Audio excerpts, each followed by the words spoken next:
umaga po sa bawat isang naririto. Bawat palakpakan po natin ating Diyos na buhay.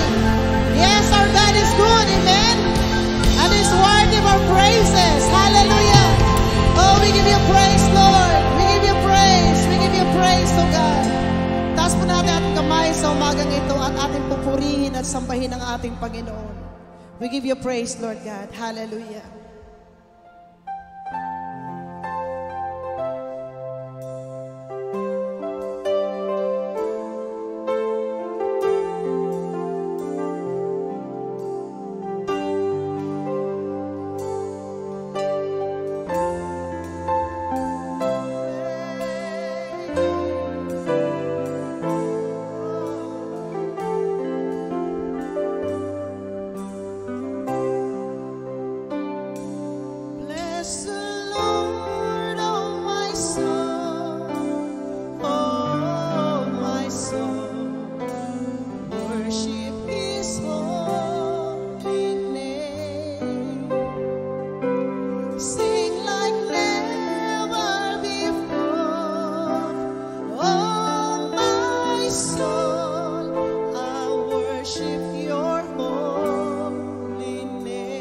Bless the Lord. Bless the Lord, oh my soul. Oh my soul. Worship His holy name. Sing like never before. Oh my soul, I worship your holy.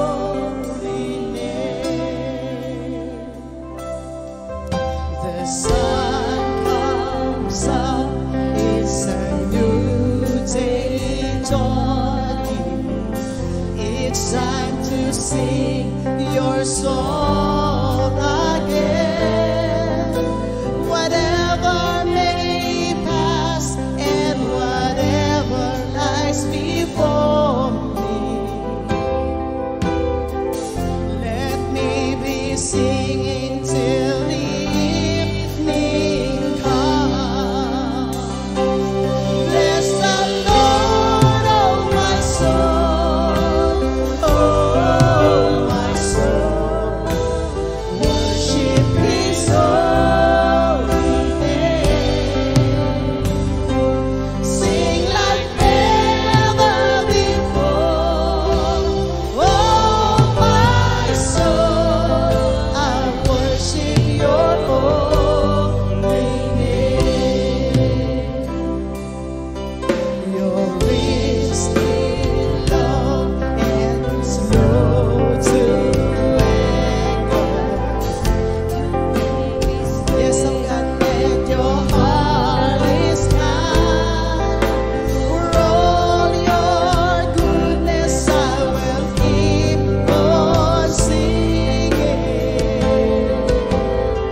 worship your holy name. I worship your holy name.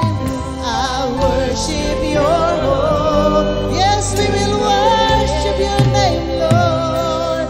Yes, I worship your holy name. Oh, worship the name of Jesus. I worship your holy name.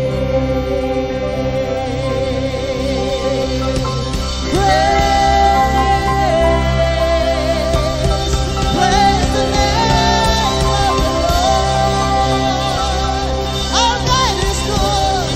Yes, He is good. We give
sa pagsikat sa umaga hanggang sa pagsapit ng hapon, hanggang sa pagtulog sa gabi, kabutihan ng Diyos ay patuloy nating nararanasan. Oh, we give you praise, Lord God. We worship your name. We worship your name. Come on, church. Sa oras na ito, hayaan natin ay pahayag natin, ipadama natin ang taos puso natin pasasalamat sa kabutihan ng Diyos sa ating mga buhay. Wala siyang katulad. At kung di dahil sa kanyang katapatan, wala po tayo sa oras na ito. Oh, we give you praise. I love you, Lord. For your mercy never fails me. In all my days, I've been held in your hands. From the moment that I wake up until I lay my head, I will sing of the goodness of God. All my life you have been faithful. All my life you have been so, so good. With every breath that I am able, I will sing of the goodness of God. I love your voice. Yes, oh God, hallelujah. And in darkest night, you are close like no other. I've known you as a father.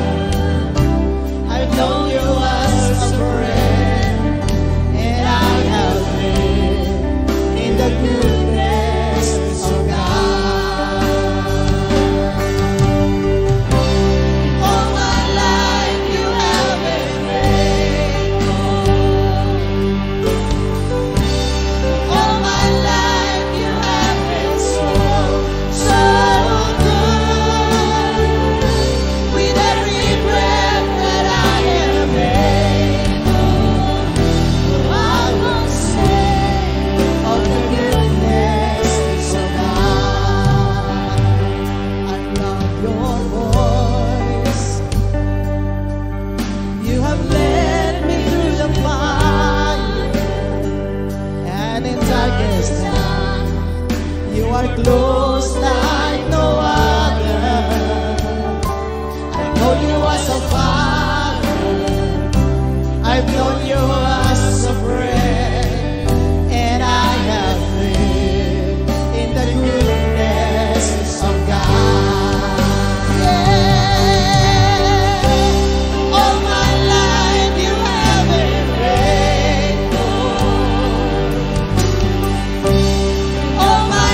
of the goodness of God.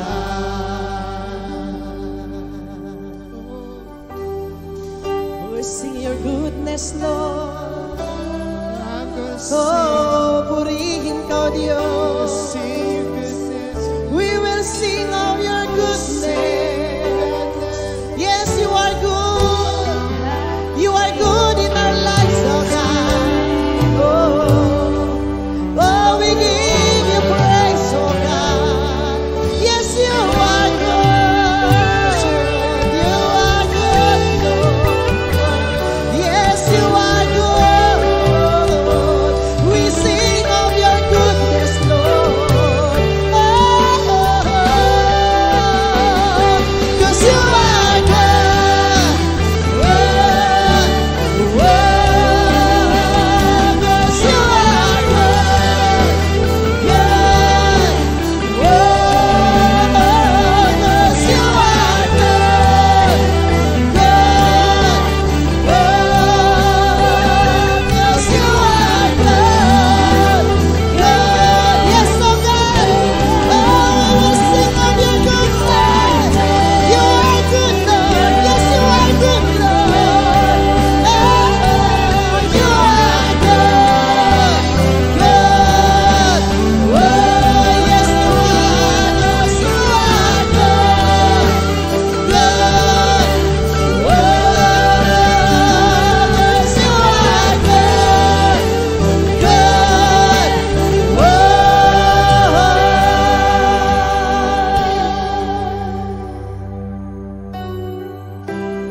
All my life you have been faithful. Hallelujah.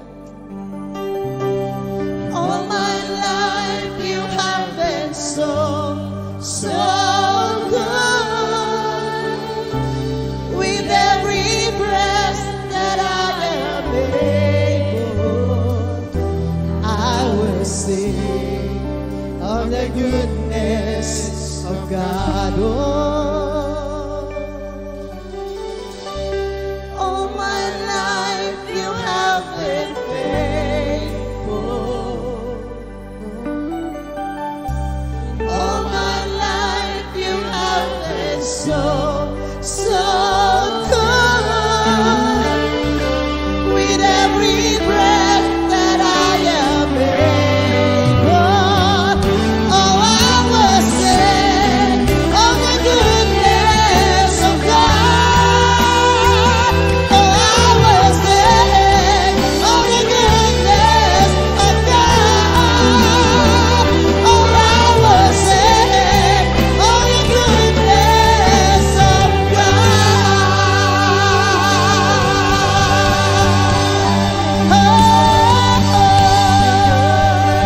praise your name, Lord. Praise your name, Lord. Praise your name. Yes, oh God. You are good, Lord. You are good, Lord. We give you praise. We worship your name. Hallelujah.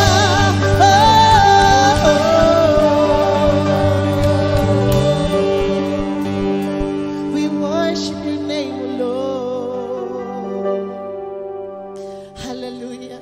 Panginoon, salamat po ng maraming sa patuloy mong pagpaparanas sa amin yung walang hanggang katapatan ng inyong mga pangako, ng inyong pag-iingat, ng inyong pagpapala, at sa patuloy na pagpapadama sa amin yung walang hanggang katulad na pagmamahal. We give you praise, oh God. Wala ka pong katulad, karapat-dapat kang purihin, sambahin, luwalatin. Hallelujah. We give you praise, oh God. We give you praise. Palakpakan po natin ating Panginoon. Come on. Oh, hallelujah.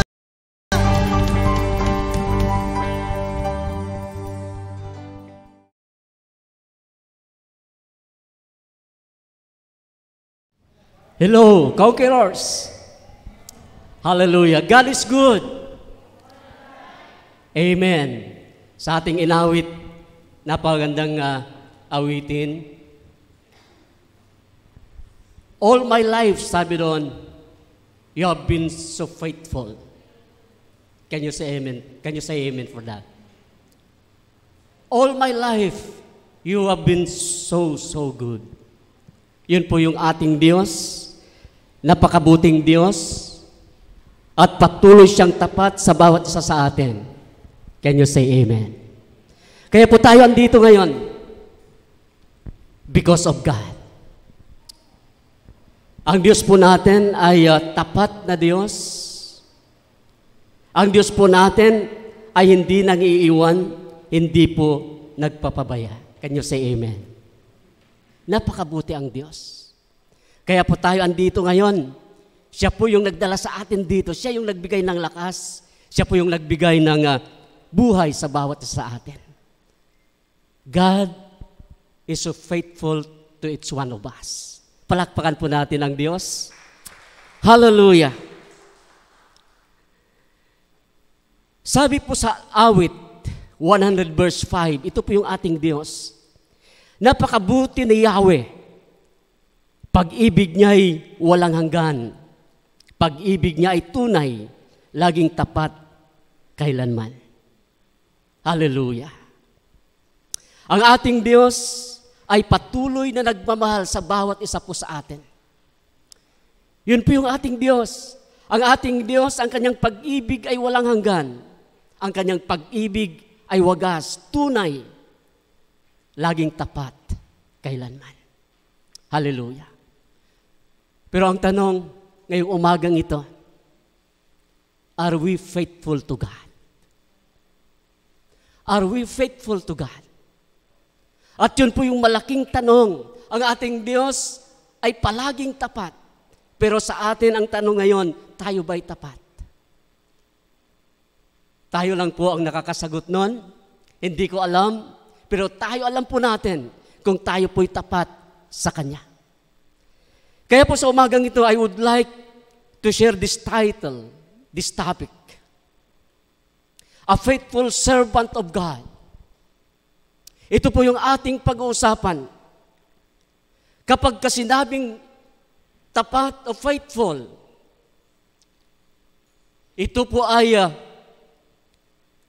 tapat sa iyong ginagawa sa harapan ng Diyos, anuman yung iyong ginagawa, ay ginagawa mo ng maayos, ginagawa mo ng tama, kung anuman yung pinapagawa ng Lord sa atin. Ang tapat kung pinag-uusapan ang isang kaibigan. Ito po ay isang totoo sa kanyang mga sinasabi. Yun po yung tapat, totoo sa kanyang mga pangako. Totoo sa kanyang pinanumpaan at iba pa. Yun po yung tapat. Kung tayo po ay nasa Diyos, tapat nating ginagawa ang kanyang pinapagawa sa atin. Tapat tayo kung ano yung sinasabi natin, kung ano yung mga pangako natin sa harapan ng Diyos. At kung tayo po ay patuloy na nagmamahal sa Kanya, na patuloy na nandyan, nagtatapat sa Kanya, yun po yung palatandaan na ikaw ay tapat sa harapan ng Diyos. Ang Diyos ay naghahanap ng tapat sa Kanyang kaharian, and we are in His kingdom. At tayo ay dapat na magtapat sa Kanya. Ang Diyos ay napakabuti sa atin. Apostle Paul said in 2 Thessalonians chapter 3 verse 3, ngunit tapat ang Panginoon, sabi niya, Siya ang magpapatatag at mag-iingat sa inyo laban sa masama. So kanyang sinabi sa kanyang mga anak sa Thessalonica, na sabi rito, tapat ang Panginoon. At sa atin din ngayong umagang ito, ang Diyos ay tapat sa atin. Siya yung nagpapatatag sa atin. Siya yung nag-iingat sa atin laban sa masama, laban sa ginagawa ng dyablo sa atin. God is faithful unto us. At sa umagang ito, dito po tayo mag-focus sa ating pag-aralan sa Daniel chapter 6, verse 1 to 28. Alam na po natin ang kwento dito, Daniel in a lion's den. Si Daniel sa kulungan ng maleon. At makikita po natin dito na si Daniel ay tapat sa kanyang pinaglilingkurang Diyos. Makikita natin at mababasa natin in Daniel chapter 6, verse 10. At ang sabi po rito, 3 times a day, he got down on his knees and prayed, giving thanks to his God. Yun po si Daniel, na siya po ay lumuluhod sa Diyos, na nanalangin at nagpapasalamat sa kanyang Diyos 3 times a day. At yun po yung palatandaan na si Daniel ay tapat sa kanyang Diyos. Pero ang tanong, kumusta po tayo? Tayo ba'y lumuluhod sa harapan ng Diyos? O nakakalimutan na po natin? Si Daniel ay tapat na lingkod ng Diyos at siya'y patuloy na nakikipag-usap sa kanyang Diyos na pinaglilingkuran. Siya ay patuloy na nakikipag-usap sa kanyang Diyos at yun po yung palatandaan na siya ay tapat sa Diyos. Daniel chapter 6 verse 16, ito po yung sabi. The king said to Daniel, "May your God whom you serve continually rescue you." Ano po yung sabi ni Haring Darius kay Daniel? May your God whom you serve continually. Nag-ibig sabihin na si Daniel ay hindi humihinto sa kanyang paglilingkod sa Diyos. Nakita ng hari na si Daniel ay patuloy na naglilingkod sa kanyang Diyos. Daniel chapter 6 verse 20. Sabi po rito, Daniel, servant of the living God, sabi ni Haring Darius, has your God whom you serve continually. Andito na naman po yung serving God continually. Been able to rescue you from the lions.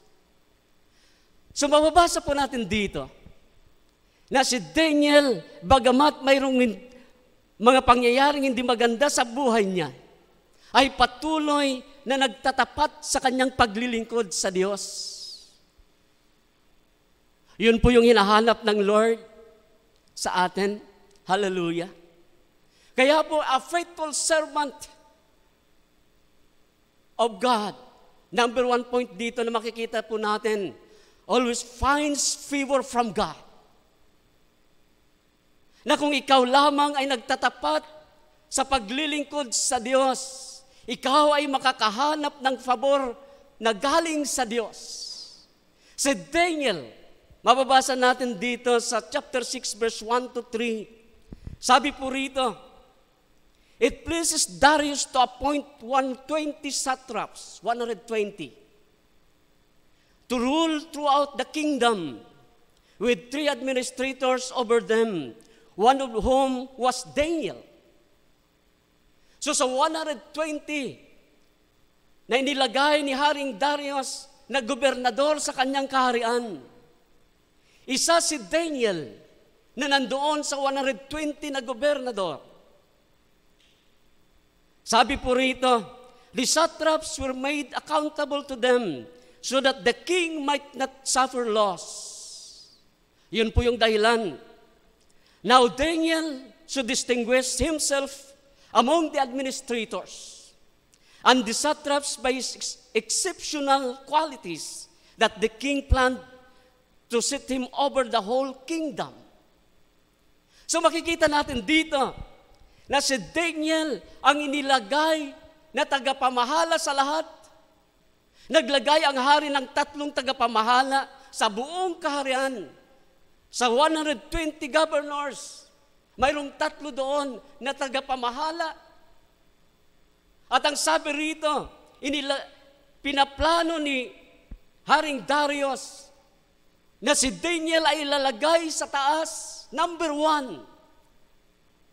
Hallelujah.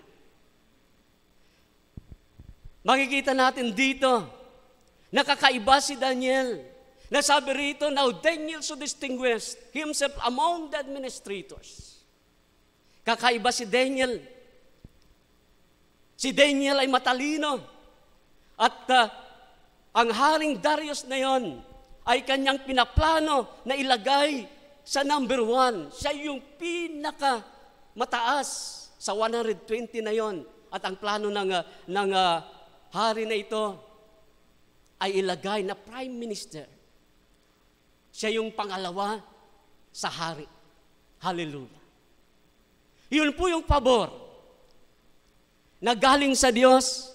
Kung titignan natin si Daniel, siya ay isang bihag lamang. Sila po ay binihag ng Babylonia for 70 years. At si Daniel ay napili. Hindi sa kanyang sarili, kundi galing sa Diyos na ginamit ang hari na yon, na pinili siya kahit siya'y hindi taga roon sa Babylonia. Kahit siya'y dayuhan lamang. Pero makita natin dito yung favor of God na nasa kay Daniel. 120, inilagay siya sa number 1 na tagapamahala sa buong satrap, sa buong gobernadors. Hallelujah. That is the favor of God. Kung pag-uusapan natin ang favor of God, what is God's favor? Sabi po rito, the favor of God can be described as a divine kindness or an act of true compassion on the part of God Himself toward needy and undeserving human recipients. Ano daw? Ang God's favor, ito ay divine kindness. Makalangit na kabutihan galing sa Diyos. Ito ay gawa ng totoong habag o awa na galing sa Diyos patungo sa mga nangangailangan at sa hindi karapat-dapat ng mga tao na tatanggap. Yun po yung favor of God. Often in the Bible, in the Scripture, the act of God toward unworthy men or women is referred to God's grace. Ito pala yung God's favor, ito pala yung grace of God. Kung ating titignan ang kasulatan, yung favor of God ay grace of God, which means the unmerited favor of God. Hallelujah.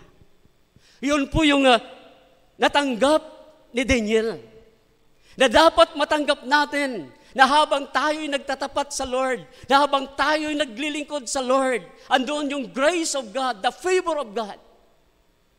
At ang sabi rito, we can define God's favor or grace as God giving us the ability to do something which is humanly impossible for us to do. Ano daw? Yung grace, ito po yung God-giving ability. Ito yung ibinigay ng Diyos na abilidad upang magawa ang mga bagay na imposible. Gusto ba natin yon? Can you say amen? Na habang ang grace of God ay kumikilos sa buhay po natin, ay magagawa natin yung mga imposibleng mga bagay na nangyayari sa buhay po natin. Mapagtatagumpayan natin yung mga bagay na imposible. Kapag sinabing imposible, ito po ay yung mga bagay na hindi mo na kayang gawin. Pero sa pamamagitan ng habag ng Diyos, na sa pamamagitan ng grace of God, ay yung magagawan ng solusyon, na iyong mapagtatagumpayan anuman yung kinakarap mo ngayon. I believe na marami tayong kinakaharap ng mga problema. Maraming ginagawa ang diablo para tayo'y i-down. Halos hindi na natin kaya. Ito ang kailangan po natin. The grace of God, the favor of God, the ability of God na siyang kumikilos po sa atin. Hallelujah. Palakpakan po natin si Lord. Hallelujah. Kailangan natin yung grace of God. Pero makita natin si Daniel, kahit andoon yung grace of God, yung favor of God na kumikilos, dahil siya'y tapat na naglilingkod sa Diyos, ang grace of God ay kumikilos din sa buhay niya. Pero andun pa rin yung problema. Andun pa rin yung gawa ng dyablo sa buhay niya. Na ginawan siya ng mga kasama niyang gobernador ng kasalanan. Okay? Ang dyablo gusto niyang i-down ka. Kung ikaw ay nasa taas, ang dyablo ay hilahin ka pababa. Si Daniel, alam natin yung kwento. Siya ay inihulog sa kulungan ng maleon dahil sa kanyang pagtatapat sa kanyang Lord. Nasabi ng batas sa Medo-Persia, sa Babylonia. Nasabi roon, nakagagawan ng mga satraps na yon, ng mga gobernador na yon, na kinonvince ang hari, nagagawa ng batas, na walang sinumang luluhod sa sinumang Diyos-Diyusan, sa sinumang kanilang Diyos, walang sinumang magpuri sa Diyos, walang sinumang manalangin sa anumang Diyos, kundi sa Kanya lamang, kay Darius lamang. Sa buong isang buwan. At yun yung ginawa, nilakad ng mga naiinggit na mga gobernadors na yun kay Daniel. Sila'y gumawa ng paraan, at dahil wala silang maibintang sa kanya dahil tapat sa kanyang trabaho, paborito siya ng haring Darius na yon. Wala silang magawa. At naisip nila yung ganong paraan ng sino mang luluhod sa sino mang Diyos ay ihuhulog sa lion's den. At ito'y pina-approve sa hari. At ito'y karoon ng kagalakan sa puso ng hari dahil siya lamang ang sasambahin. Siya lamang ang pupurihin. Kaya inaprubahan kaagad yung panukala ng mga gobernadors na yon. At yon yung dahilan na yung batas na yon hindi na babawi ng hari na nagmamahal kay Daniel. Kaya nung makita nung mga satraps na yon, gobernadors na yon, na si Daniel ay 3 times a day siya'y nananalangin sa ibang Diyos liban kay Darius, ay isinumbong siya sa hari. At ang batas na yon ay hindi na mababawi. At ang nangyari nga, inihulog si Daniel doon sa lion's den. Wala nang magawa ang hari, nalungkot ang hari. Mayroong problema si Daniel. Kahit ang favor of God ay nasa kanya. It doesn't mean, if you have God's favor, everything in your life is going to be okay or perfect as a result. Nakala mo ganon, yung favor of God andyan sa'yo. Pero sabi kanina, bibigyan tayo ng abilidad ng Diyos, ng kapangyarihan ng Diyos, na mapagtagumpayan anuman yung imposibleng iyon na nangyayari sa buhay po natin.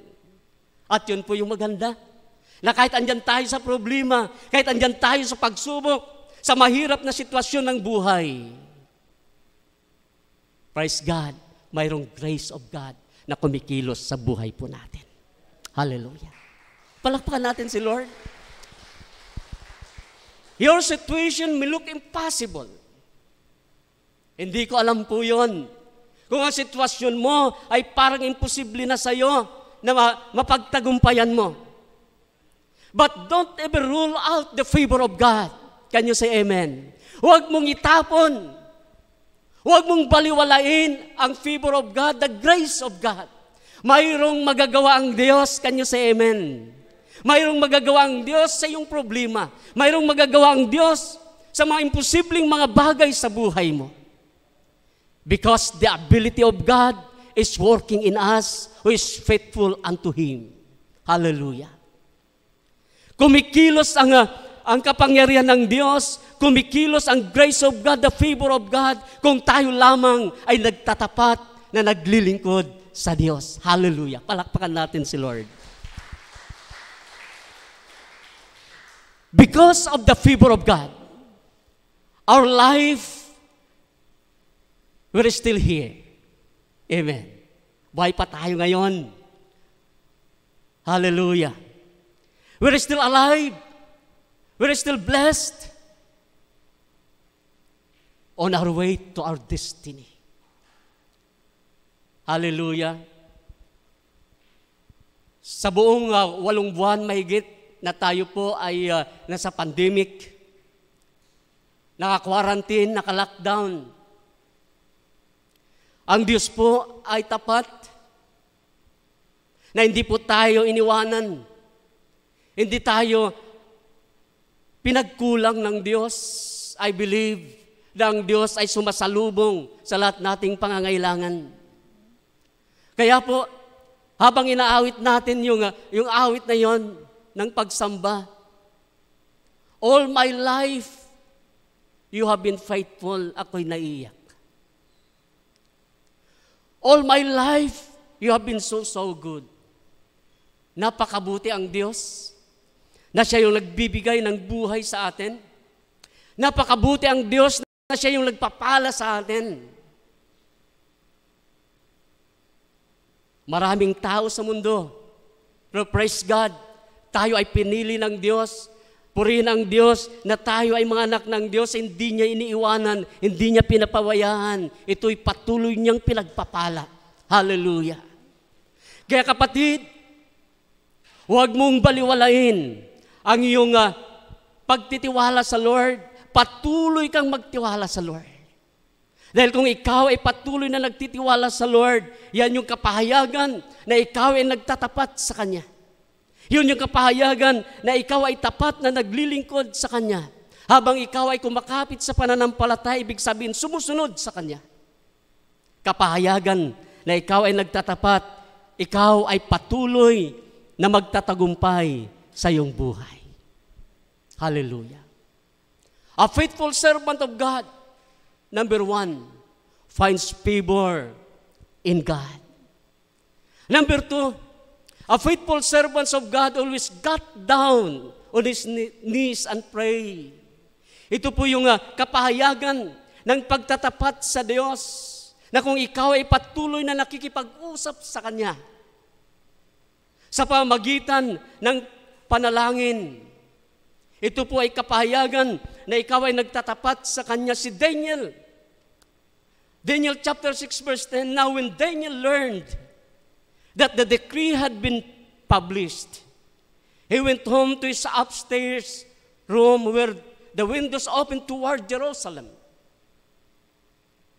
Said Daniel, sabi rito, 3 times a day, he got down on his knees and prayed, giving thanks to his God, just as he had done before. Yun pala ang kanyang habit. Yun pala ang palagi niyang ginagawa. Na kahit walang nakakita sa kanya, yun ang ginagawa niya 3 times a day. Siya po ay lumuluhod at nananalangin sa Diyos. Pero sabi rito, when Daniel learned that the decree had been published, aprobado na yung decree na yon, ng sino mang luluhod, sino mang manalangin, sino mang sumambat, magpuri sa ibang Diyos, liban kay Haring Darius, ay ihuhulog doon sa kulungan ng mga leon. Pero si Daniel, napigilan ba nung batas na yon? Hindi po. Dahil siya po ay tapat. Hindi siya nag-compromise. Hallelujah.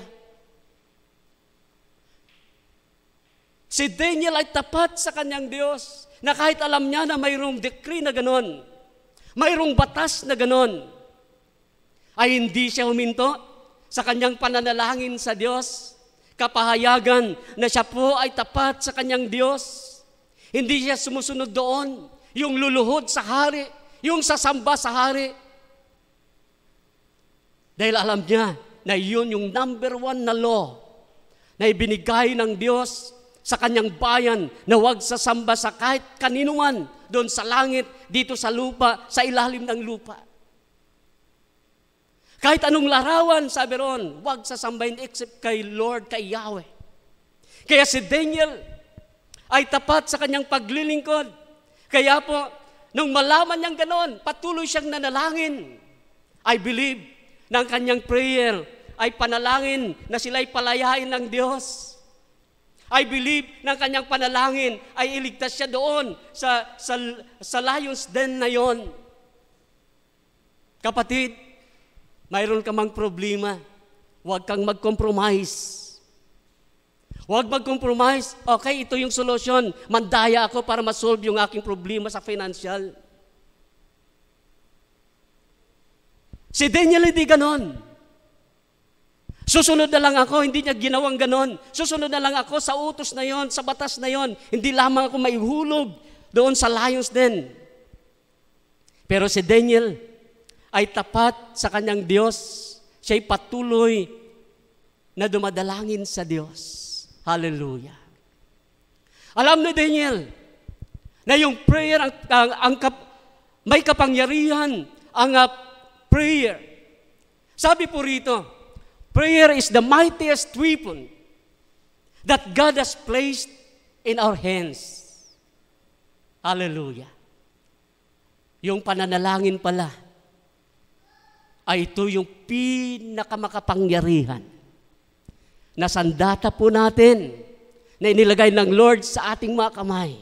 Magagamit po natin. Ano bang gamit ng sandata na yan?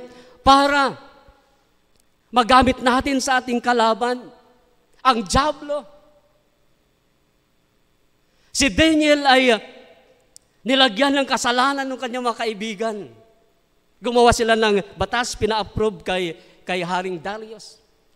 Pero si Daniel ay hindi natinag ang kanyang weapon, ang kanyang sandata upang mapagtagumpayan niya yon, lumuhod sa kanyang Diyos, nanalangin sa Diyos. At alam na po natin yung kwento, hindi po siya nilapa, kinain ng mga leon na yon. Hallelujah. Prayer can change our circumstances and brings God's transforming power into our lives. Wow. Ang ating prayer sa Diyos can change our circumstances. Mababago ang circumstances sa buhay po natin kapag tayo lumuluhod na nanalangin sa Diyos. At ang sabi rito, brings God's transforming power into our lives. Ito po'y nagdadala ng kapangyarihan sa pagbabago sa buhay po natin. Hallelujah. Kaya po, sa aking buhay, aking patutuo. Kahit saan po ako'y nananalangin. Pero prayer in tongues, wala man akong masambit na naintindihan ko. Pero ako'y nagpe-prayer in tongues. Habang ako'y nasa sasakyan, nasa motorsiklo ko. Kahit saan. At yun po yung kagandahan. Alam ko na kapag tayo'y nakakonekta sa Lord, andyan yung kanyang pagsama, andyan yung kapangyarihan ng Lord na kumikilos sa buhay po natin, na ang Diyos ay nahahayag sa buhay po natin. Amen. Palakpakan natin si Lord. Number 3, a faithful servant of God always put his whole trust in God. Can you say amen? Wala pong 50%, wala pong 80%, wala pong 90%, wala pong 99%. Sabi po rito, whole trust, buong 100%. Kung ikaw ay tapat na lingkod ng Diyos, palagi mong inilalagay ang iyong buong pagtitiwala sa Diyos. Hallelujah. Na kung ano yung sinabi niya, paniniwalaan mo, ikaw ay magtitiwala doon. Kung sinabi niyang ikaw ay magaling na, ikaw ay magaling na. Na kung sinabi niyang ikaw ay pagpapalain, ikaw ay pagpapalain. Wala na pong dagdag doon. Gagawin niya kung ano yung sinabi niya. Kung ano yung sinabi ng Lord, ay kanyang gagawin dahil hindi siya sinungaling na Diyos. Ito po yung problema. Sa buong mundo, ito po yung problema. Trusting God has been existential dilemma for mankind over millenniums. Sa libo-libong mga taon, ito po yung problema sa buong mundo na nakikita na problema, ang pagtitiwala sa Diyos. Okay, maraming religion sa bansa po natin. Marami pong klase-klase pong mga groups. pangalan ng simbahan. Makikita natin, pero hindi lahat na nandoon sa loob ng church ay lubusang nagtitiwala sa Lord. Kaya po yun yung problema, yun po yung dilema na nakikita. Bakit po? Ito po yung sabi, it can often be challenging to trust in the omnipresence of God when faced with stressful circumstances in our lives on earth. Yun po pala ang dahilan. Dahil po, ito po ay hamon na yung Diyos na nasa lahat ng lugar na hindi nakikita. Na kung tayo ay kumakaharap na sa mga nakakapagod na sirkumstansya ng buhay, na kung tayo kumakaharap na sa mga problema sa buhay, nawawala na po yung pagtitiwala sa Diyos. At yun po yung maraming nakikita. Kapag kumakaharap na ng problema ang isang tao, nakakalimot na kumapit sa Lord wholeheartedly. Kaya po, sa atin ngayon, kailangan nating lubusang magtiwala sa Lord, kagaya kay Daniel.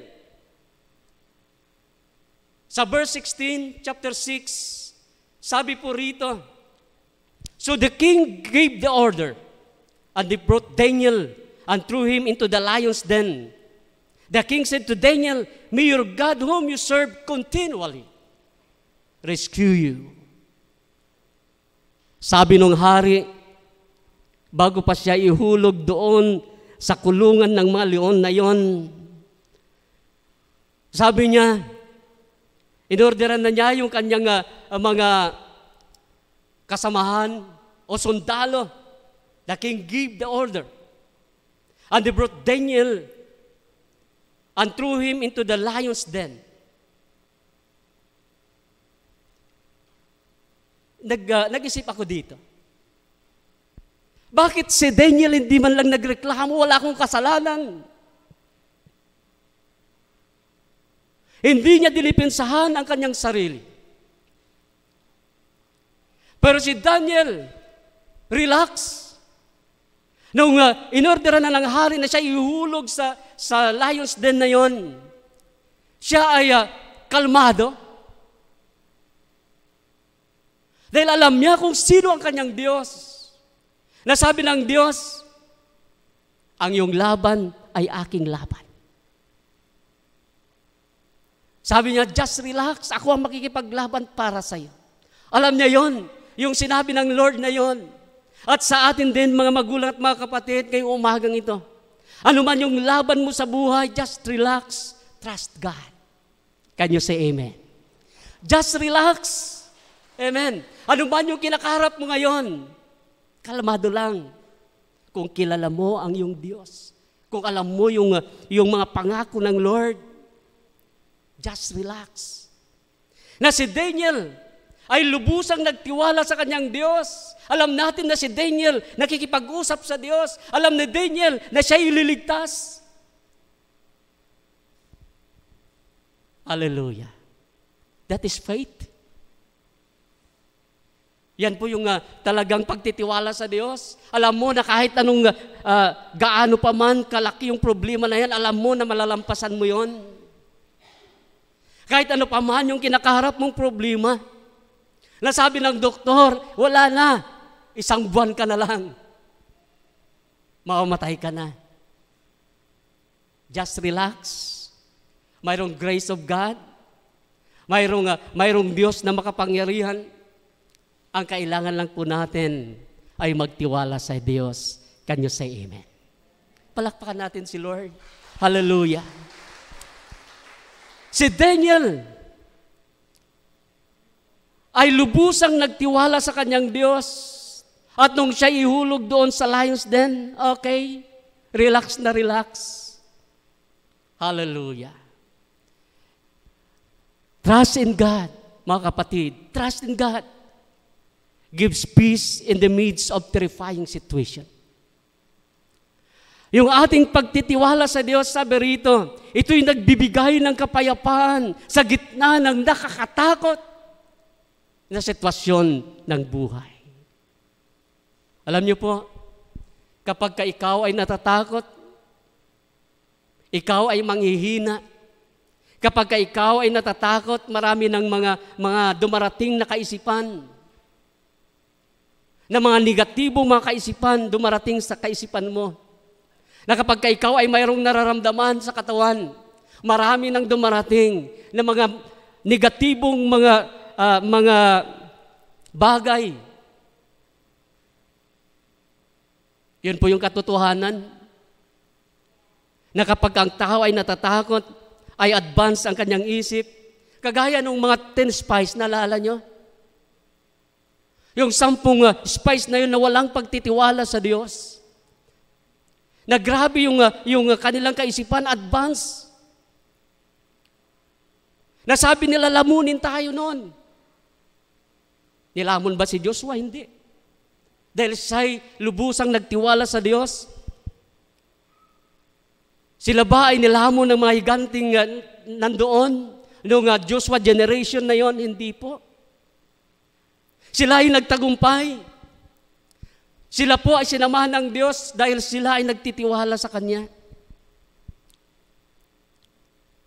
Trust in God gives peace in the midst of terrifying situation. Yun po yung kailangan. Hindi po maiwasan na mayroon po tayong mga terrifying situations in life. Mayroon pong ganon. Nakakatakot. Siguro kung andun ka sa nakahiga sa bed mo sa hospital, kung ikaw ay in hospital, siguro nakakatakot yon. Nasabi ng doktor, operahan ka. Nakakatakot. Pero praise God, if we trust in God, ito po yung nagbibigay ng kapayapaan sa atin. Hallelujah. Palakpakan natin si Lord. Sabi po ni Isaiah in chapter 26 verse 3, you will keep in perfect peace those whose minds are steadfast because they trust in you. Sabi po sa Tagalog, binibigyan mo ng lubos na kapayapaan ang mga may matatag na paninindigan at sa iyo'y nagtitiwala. Mayroon pong lubos na kapayapaan. Nagbibigay ng Diyos ng lubos na kapayapaan sa lahat, sabi po rito, na naninindigan sa sinasabi ng Lord, nagtitiwala sa sinasabi ng Lord. Mayroon pong ibinibigay ang Lord na sabi rito, lubos na kapayapaan.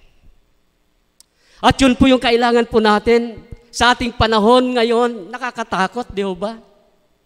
Na paglabas mo dyan, hindi mo alam, mayroon palang virus yung nakasalubong mo o yung nakasalamuha mo sa palengke o sa mall. Hindi maiwasan, mayroon pong takot. Kaya po kung babasahin ninyo yung ating mga chat, talagang si Brother OJ palaging nagpaalaala na kailangan mag-ingat. Yung kalaban nating virus na yan, kailangan nating mag-ingat. Nakakatakot at yun yung nagbibigay ng kaisipan ng mga negatibo na walang kapayapaan sa ating kaisipan. Pero praise God, if we trust in God, kung tayo lamang ay nagtitiwala sa Diyos, ang Diyos sabi rito, magbibigay siya ng lubos na kapayapaan. Amen. Hallelujah. Trusting God does not mean, tandaan po natin dito, believing He will do what you want, but rather believing He will do everything He knows is good. Sabi ni Ken Sande. Na yung pagtitiwala sa Diyos, hindi ibig sabihin na ikaw ay naniniwala na gawin ng Diyos ang anumang gusto mo. Okay? Yung ating pagtitiwala, hindi ganon. Kundi sabi rito, but rather believing He will do everything He knows is good. Yun po yung Diyos natin, hindi po tayo. Alam ng Diyos yung pinakamaganda para sa atin. Can you say amen? Alam ng Diyos kung ano yung mas bagay sa iyo. Alam ng Diyos kung ano yung mas maganda para sa iyo. Kaya kung ikaw ay naniniwala sa Diyos, ang Diyos ay naghahanda ng magagandang bagay para sa iyo. At yun po yung kagandahan. Kapag tayo ay nagtitiwala sa Diyos, ang Diyos ay naghahanda ng mga mabubuting bagay. Alam niya na yung bagay na yon ay para sa atin, nakakapagbigay ng kabutihan sa atin. Na kung minsan mayroon tayong gusto, yun pala ay makakasira sa buhay po natin. Okay? Mayroon tayong gusto nating magkaroon ng motorsiklo, halimbawa. Yun pala ay madidisgrasya ka. Alam ng Lord kung ano yung para sa atin. Kaya po, magtiwala lamang tayo sa Diyos. At ang Diyos ang siyang gagawa ng magagandang bagay sa atin. Inihanda niya yung magagandang bagay para sa atin. Can you say amen? Hallelujah. Kaya po, sabi rito, never be afraid. Huwag kang matatakot, kapatid. Trust God because He will do everything He knows is good for you. Kapag tayo ay natatakot, nawawala po yung pagtitiwala sa Lord. Yun po yung timbang nun eh. Kapag ikaw ay natatakot, natatalo yung pananampalataya. Kapag ikaw ay mayroong tiwala sa Lord, ikaw ay sumasampalataya sa Lord, ang takot na yon ay bumababa din. Yun po yung tandaan po natin. Kaya po, trust God. Magtiwala sa Diyos palagi dahil ang Diyos ay gagawa ng magagandang bagay para sa ating lahat. Hallelujah.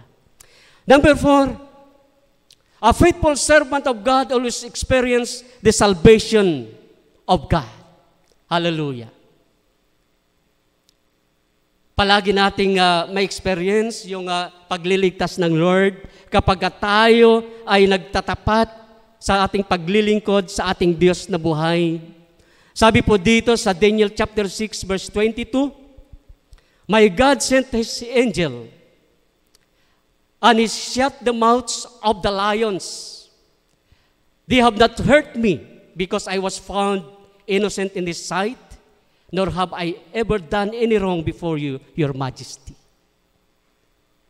Ano po yung sabi ni Daniel?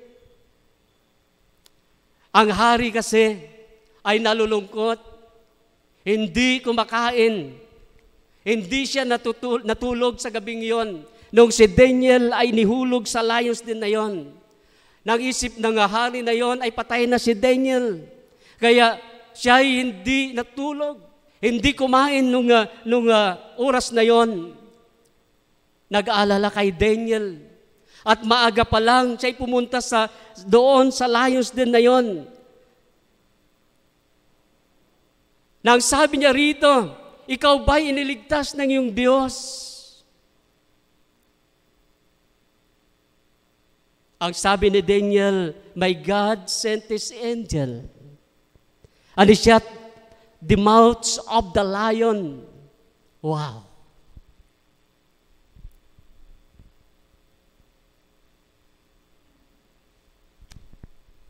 Ang pangyayaring yon sa buhay ni Daniel, makita natin, nakakatakot. Pero praise God, mayroong Diyos na nagliligtas. Sa atin ngayon, mga magulang at mga kapatid, anumang sitwasyon mo na nakakatakot ngayon, mayroong Diyos na nagliligtas, sabi ni Daniel, My God sent His angel. Nagpadala ng rescue. Ang Diyos kay Daniel nagpadala ng anghel. And He shut down the mouths of the lions. Hallelujah. They have not hurt me. At yun po yung katotohanan na kung tayo ay nagtatapat sa Diyos, andyan yung pagliligtas ng Diyos sa atin. Naranasan ni Daniel ang pagliligtas ng Diyos sa kanya. At sa atin din, mga magulang at mga kapatid, anumang sitwasyon natin na nakakatakot, mayroong Diyos na kasakasama po natin na nagliligtas.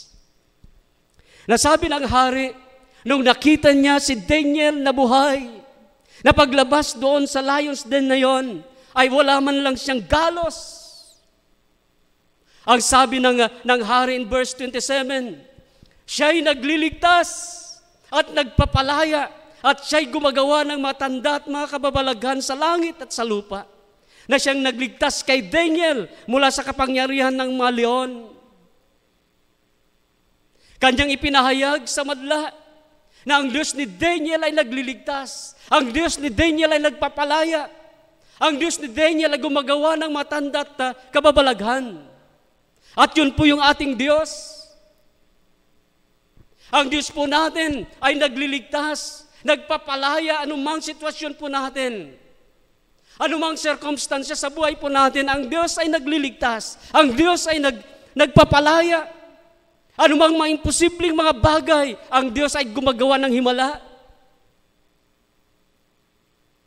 Isipin mo kapatid, ngayong umagang ito, ano man ang sitwasyon mo ngayon, mayroong Diyos na magliligtas sa iyo.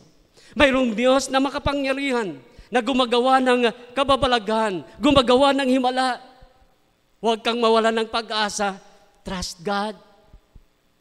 Ang Diyos natin ay makapangyarihan. At ito'y ipinahayag ng hari na walang Diyos. Ang haring iyon ay kanyang ipinatutuo na ang Diyos ni Daniel ay nagliligtas at nagpapalaya, gumagawa ng matanda at mga himala. Sa atin din, mga magulang at mga kapatid, ang Diyos ay gumagawa ng himala. He is working right now in our lives. Ano man yung sitwasyon po natin, siya hindi humihinto. Siya'y patuloy na gumagawa sa buhay po natin, gumagawa ng magagandang mga bagay, kahit nakikita natin na hindi magandang sitwasyon, pero ang Diyos, ginagawa niyang magandang lahat ng bagay.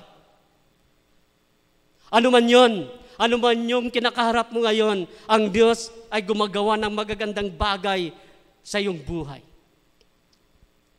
Sabi ni Haring David, in Psalm chapter 62 verse 1 to 2, tanging sa Diyos lamang ako aasa, ang kaligtasan ay nagbubuhat sa Kanya.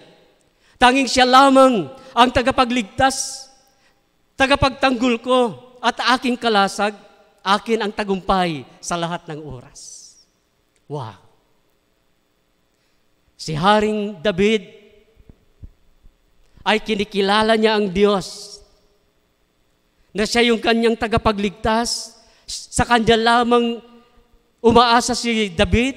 Sabi rito, siya lamang ang kanyang tagapagligtas, tagapagtanggol. At ang sabi niya rito, ang tagumpay ay nasa Kanya sa lahat ng oras. Hallelujah. Na ang Diyos natin, mayroon tayong katiyakan kung tayo nagtatapat sa Kanya, kung tayo nasa Kanya sumusunod, naglilingkod sa Kanya ng tapat. Mayroon tayong assurance na tayo magtatagumpay sa lahat ng oras. Kanyo say amen. Palakpakan natin si Lord. Ang tagumpay ay galing sa Diyos. A faithful servant of God, number 5 and the last, always prospered by God. Yun po yung katotohanan. Nasabi rito, Daniel chapter 6 verse 28, the last verse in chapter 6. So Daniel prospered during the reign of Darius and the reign of Cyrus the Persian. Si Daniel ay pinagtagumpay ng Diyos sa panahon ni Haring Darius, sa panahon ni Cyrus, Haring Cyrus, dalawang gobyerno, dalawang hari. Na si Daniel, sabi po rito sa Tagalog, naging maunlad ang buhay ni Daniel. Gusto ba nating magiging maunlad ang buhay po natin? Be faithful to God. Be faithful in serving God. Si Daniel ay patuloy na nagtatapat sa kanyang paglilingkod sa Diyos. Kaya sabi rito, mayroon man siyang pinagdaanan na circumstances sa buhay, marami man siyang pinagdadaan ng hindi magagandang bagay sa buhay niya. Sabi po rito, naging maunlad ang buhay ni Daniel sa panahon ng paghahari ni Darius at sa panahon ng paghahari ni Cyrus na taga-Persia. Sabi po sa ibang translation, gayon guminhawa ang Daniel na ito sa paghahari ni Darius at sa paghahari ni Cyrus na taga-Persia. Guminhawa, sabi po riyan, umunlad si Daniel sa unang translation. Sabi rito, guminhawa si Daniel sa panahon ni Haring Darius, Haring Cyrus. Ano po yung sekreto? Siya po ay nagtatapat sa kanyang paglilingkod sa Diyos. Sabi po rito sa ibang translation, at naging matagumpay si Daniel sa panahon ni Haring Darius at sa panahon ni Haring Cyrus ng Persia. Wow! Ang susi nun, bakit si Daniel ay umunlad? Bakit si Daniel ay guminhawa sa buhay? Bakit si Daniel matagumpay sa buhay? Because he is faithful in serving God. Ganon din sa atin mga magulang at kapatid. Kung tayo lamang ay magtatapat sa Lord, sa ating paglilingkod, gustong-gusto ni Lord na tayo ay managana. Gustong-gusto ni Lord na tayo ay magtagumpay. Gustong-gusto ni Lord na tayo ay umunlad. Gustong-gusto ni Lord na tayo ay iangat sa buhay. Gustong-gusto ni Lord na tayo ay number one. Pero kailangan po nating magtapat sa Lord. Can you say amen? Can you say amen? Be faithful to God. At yun po yung susi ni Lord, naghanap siya ng tapat na naglilingkod sa Lord. Mga magulang at mga kapatid, we are now in the last days. Isang hakbang na lang, bababa na ang Lord upang hatulan ang buong mundo. At itong mga nangyayari ngayon sa ating bansa, sa buong mundo, ito isang paggising sa bawat isa. Hindi lamang sa Kristiyano, kasama po tayo doon na ginigising ng Lord, na tayo ay lubusang magtapat sa Kanya. Ginigising ang buong mundo, ang mga taong wala pa sa Lord, hindi pa naglilingkod sa Lord, hindi pa sumusunod sa Lord. Ginigising niya ang buong mundo na kailangan natin ang Diyos. Hindi lang po sa ating bansa, buong mundo ang pandemic na ito. Nakikita natin kung tayo'y nanonood sa television na sa ibang mga bansa sila ay lumuluhod sa kalye, sa kalsada, na nanalangin. Mayroong ginagawa ang Lord sa panahon natin ito. Nasabi nga ng maraming mga preachers, ito na yung time ng revival. Ito na yung time ng harvest ng mga kaluluwa. At tayo po yun, yung harvester na yon. Tayo po yun, yung gagamitin ni Lord para mag-harvest ng mga kaluluwa. Kung titignan natin ang mga tao sa labas, kawawang-kawawa. Mga magulang at kapatid, it's time to be faithful in serving God.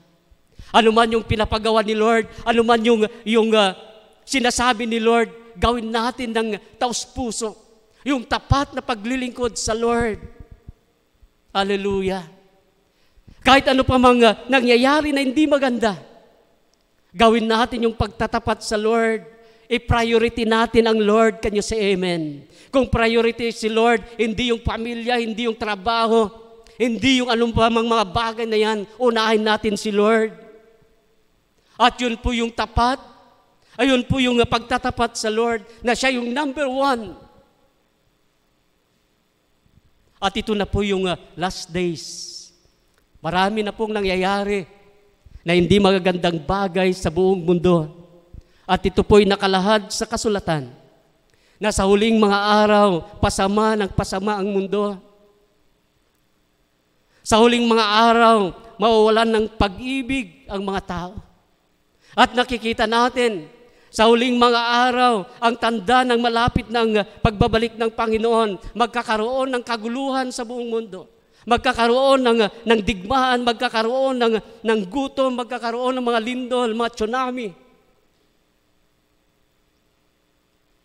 At ito na yung palatandaan. Andito na tayo sa last days, huling mga araw. Gawin na natin, mga magulang at kapatid, ang pinaka-the best na paglilingkod sa Lord. Can you say amen? Gawin na natin yung pinakamainam na pagsunod sa Lord. Ibigay na natin, itudo na natin.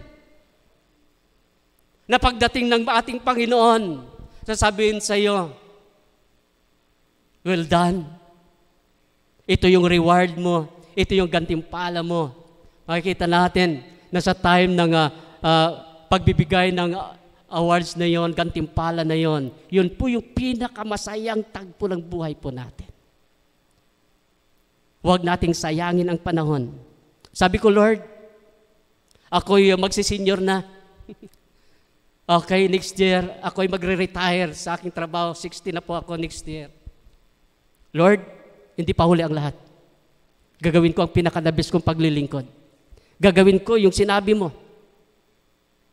Lord, mabubuhay ako hanggat hindi matatapos yung sinabi mo sa akin. Gagamitin mo ako, Luzon, Visayas, and Mindanao.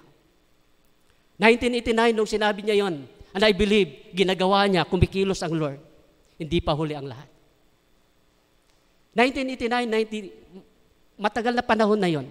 Pero akin nakikita, ang Diyos ay totoo sa kanyang mga sinasabi.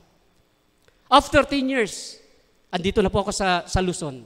At ang ating gawain, kayo po yung mga kasamahan ko, ang ating gawain patungo na po sa Visayas, Mindanao. Sabi po ng taga Marikina, Pastor, hindi po natin gawa yun, yung taga Marikina. Kasama na natin ngayon sa Conquerors. Mayroon pong naghihintay sa atin sa Davao. Hallelujah. So, yun po yung heart ko na itong Conquerors for Christ Church ay hahayo, Luzon, Visayas, Mindanao. Makakarating po tayo sa iba't ibang dako ng mundo. Kayo po ba'y naniniwala doon? Can you say amen? That is faith. If we have faith in God, nothing is impossible. At yun po yung hinahanap ng Lord sa atin, na tayo magtiwala sa Kanya, magiging tapat, at anumang gustuin natin ay mangyayari sa buhay po natin. Kung anuman yung purpose ni Lord sa buhay po natin, ay mararating po natin. Amen. Palakpakan po natin si Lord habang tayo tumatayo. Tumayo po tayo at tayo magpasalamat sa Lord sa Kanyang kabutihan po sa atin. Hallelujah. Let us pray. Father God, thank you so much sa iyong mga salita, O Diyos, sa iyong mensahe sa amin, O Lord God. Na Lord God, nang hinahanap mo sa bawat isa, Lord, ay magtapat sa paglilingkod sa iyo. Na Lord, habang kami naglilingkod sa iyo ng tapat, O Lord God, sabi mo, Panginoon, O Lord God, mahahanap namin, O Lord God, ang favor na galing sa iyo. Na Lord, kailangan namin yung favor na yan, Lord, sa aming paglilingkod. Ay Lord, salamat sa iyong mensahe sa amin, O Lord God. Na Lord, sasabihin namin sa iyo ngayong umagang ito, na kami po'y magtatapat sa aming paglilingkod sa iyo. Lord, salamat na yung gagawin, Lord, ang iyong sinabi, O Lord God, ng iyong grace, O Lord God. Ang iyong favor ay sasama sa amin, O Lord God. Father God, thank you so much, O Lord God. You have seen your people right now. Lord, nakikita mo ang bawat isa sa amin ngayon, O Lord God. Lord, thank you so much, Lord, na ilagay mo, Panginoon, ang pagtatapat sa puso po namin, O Lord God. Upang maranasan namin, O Lord, ang grace, ang iyong grasya, O Lord God. Nang iyong kapangyarihan ay kumilos, O Lord God, sa buhay po namin, O Lord God. Thank you so much, Lord, na habang kami, O Lord God, ay nagtatapat sa iyo, O Lord God. Thank you so much, Lord, na andyan, Lord, ang iyong pagsama. Andyan, Lord, ang iyong pagliligtas sa bawat isa sa lahat ng gawa ng dyablo. Na habang kami gumagawa, Lord God, sa iyong ministeryo, Lord, thank you so much na ang iyong pagsama ang iyong kapangyarihan ay kumikilos sa buhay po namin. Father God, bless your people right now. Na habang kami nagtatapat sa iyo, Lord, salamat sa maunlad na buhay. Salamat, O Lord God, sa maginhawa na buhay. Salamat, Lord, sa matagumpay na buhay. Father, I praise you sa umagang ito, Lord God. Salamat sa iyong mensahe. Thank you so much, O Lord God, sa lahat-lahat mong ginagawa sa buhay po namin, O Lord God. Thank you so much, Lord, for your faithfulness, for your goodness, O Lord God, sa bawat sa amin. O Lord God, purihin ka sa umagang ito. Wala kaming maibalik sa iyo, O Lord God, kundi ang aming pasasalamat. Maraming salamat sa lahat-lahat, O Lord God, na yung ginagawa sa buhay po namin, O God. Purihin ka sa umagang ito. In Jesus' name we pray. Amen and amen. Hallelujah. God bless po.